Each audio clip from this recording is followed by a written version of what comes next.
What's up guys, Andrew here, and in this video I'm gonna show you how to check when a Google Slides presentation was last modified. So if this is something that you're curious about for whatever reason, you want to check what's the latest version. And on top of that, if you want to, let's say, get the previous version of a Google slide presentation, and I'm going to show you how to do that. So this is two in one. So you want to check when it was last modified, and you also want to check how you can get a previous version. So let's say you check it out, you check it and you realize, oh, this was recently modified, but I want a previous version of a certain time. Then I'm going to show you how to do that as well. So you want to find that Google Slides presentation and go ahead and open that. So click on that. So I'm going to open up this one as an example.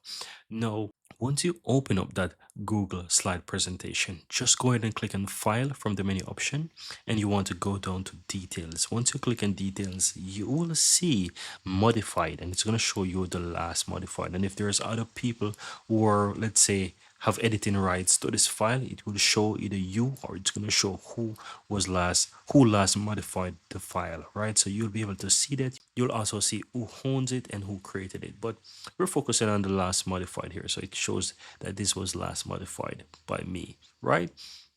No, in case you want to get a previous version of the file, how do you do that? Again, you go to the file option here and you go down to where it says version history, and you can simply go to where it says see version history, and you can see a list of version history that will pop up on the right hand side. And if you want a previous version, see, there's a previous version that I have, for example, this one here on the 12. I can click on that, and guess what? I can restore to this specific version. You can click the three dots here and you can, guess what?